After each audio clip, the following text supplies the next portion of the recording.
Welcome to the Clashing of Steel. And finally, I am doing a review on Commander Hannibal.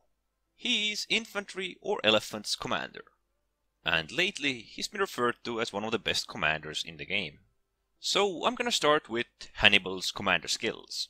And the first one is Forced March. It will give movement speed and acceleration on the cost of melee defense, morale, missile block, and charge deflect. It has additional upgrades that increase your movement speed, acceleration, and even boost your morale and charge deflect while it is active. Just don't forget to deactivate it once you are engaged. So the next skill we have is Determination.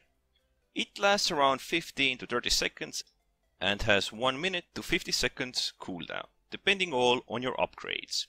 And during it, your unit is unbreakable, meaning it won't suffer any morale damage until the very end.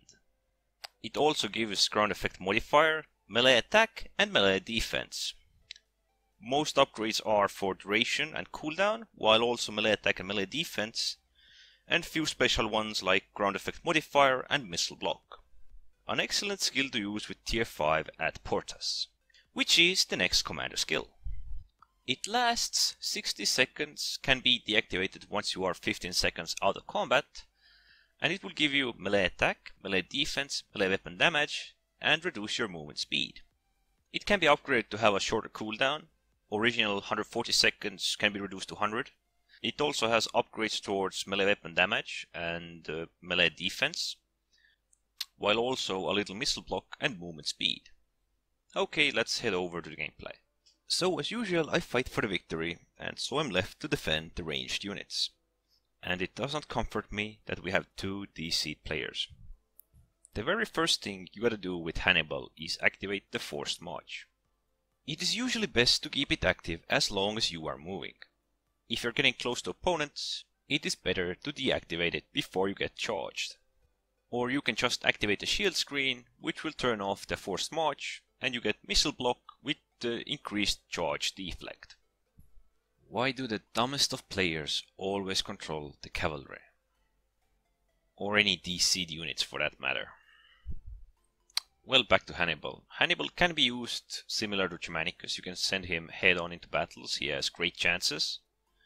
He is not as resilient because most of the damage that Hannibal does is during the first minute or as long as Ad Portas is active. But usually if you're fighting against any other melee than Germanicus, you will withstand quite well. But the key with this commander is to use the Forced March. You're gonna either use it to get to your engagements, you can withstand quite well, or you can use them to disengage. And by doing so, you will most likely outrun everything but the cavalry or barbarian units. Although most of the time Hannibal's infantry does not have a charge, it is still quite viable to flank with him by using Ad Portas and Determination. Plus, on this current tier, I can also use the javelins to walk to the side of my opponents or just weaken them before the engagement. And by doing so, improving my chances. But usually, I will keep the javelins for opponents who try to run away or are facing their back or side towards me. Here, I'm actually quite lucky with the spearmen. I'm fighting against them with one of my units. It is surviving rather well. We are at the same tier and they are actually stacked. They could have actually beaten me, but this player didn't know how to use the stacked unit against me. Plus, he's playing Leonidas and he failed with a shield bash. Personally, with Hannibal, I don't search for struggle matches. I know I can beat some of them, but I just don't want to take too big of a risk when my ranged units are unprotected. With Swordsmen, Hannibal can be played pretty similar to Germanicus. Possible struggle match fighter or perhaps in some cases even flanker. I have often used Forced March to chase down opposing ranged units or at least force them to run. This is the good thing about Hannibal. He has Forced March and is faster than most other heavy units, while at the same time being able to pack that heavy punch like Germanicus. Personally, I don't think you can go wrong with Hannibal. He has the mobility and he has the offense. This great mixed combination. Some other commanders may have similar aspects, but not this type of a heavy offense that Hannibal can bring to the table. Although his main offense lasts about a minute, he can do truly a lot during that period. I actually don't know what else to say about the swordsmen. I mean, you play them as you play a regular swordsman. There isn't exactly anything special about them. Only thing that they can play like Germanicus. They can be struggle match infantry, which many other commanders actually cannot be. It wouldn't be a proper Hannibal review if I would not try and play the elephants. I usually don't play these big creatures, because I often feel they can turn melee engagements into easy victories. They just need some support in holding the opposing melee in place and they can pretty much finish them off by themselves.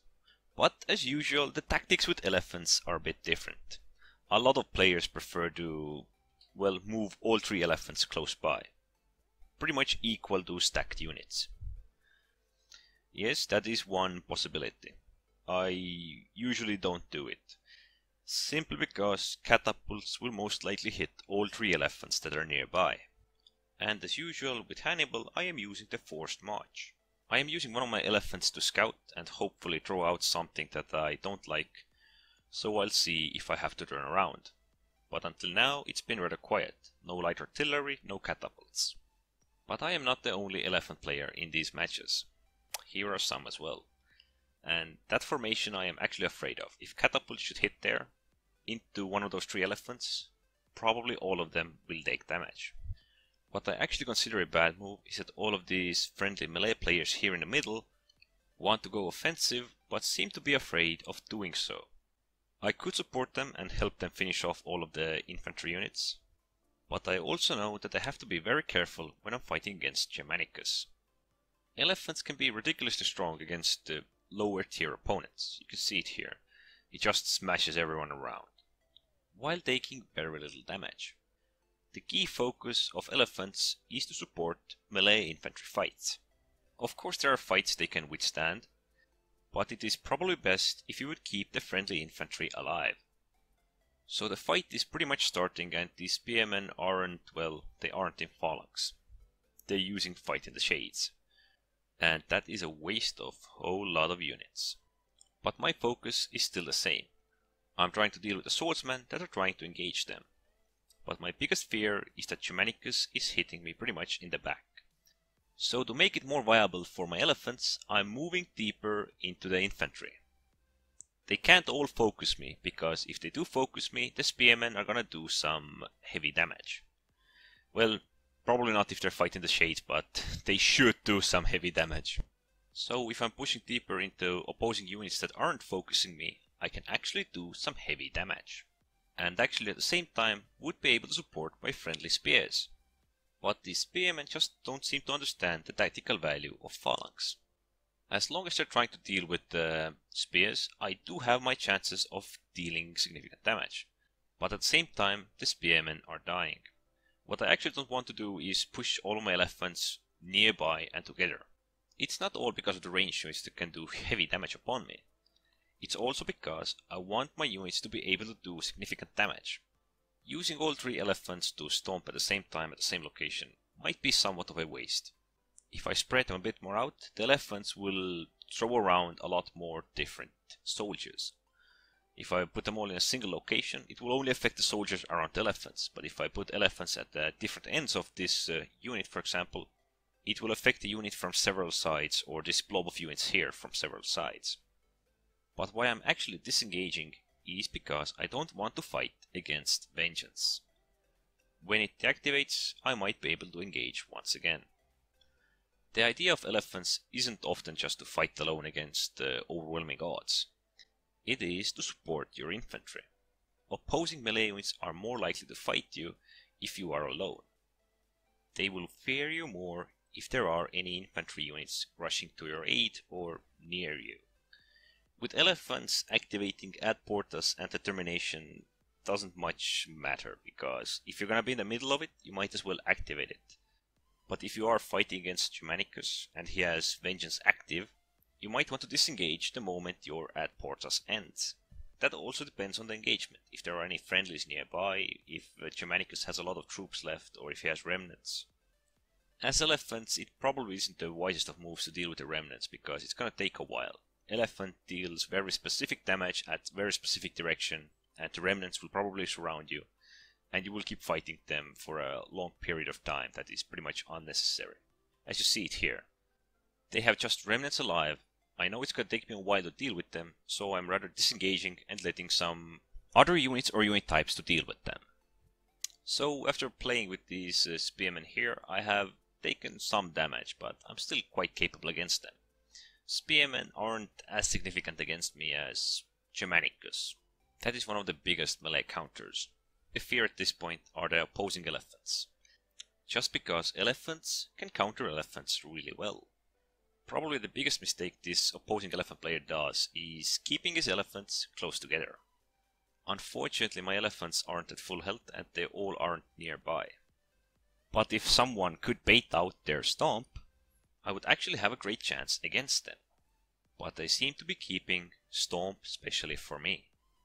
I'm gonna send my lowest elephant in as a bait. I know I'm gonna lose it here, but I'm at least hoping to do significant damage. What actually is interesting about this trade-off is that he stomped with all 3 elephants in the wrong direction.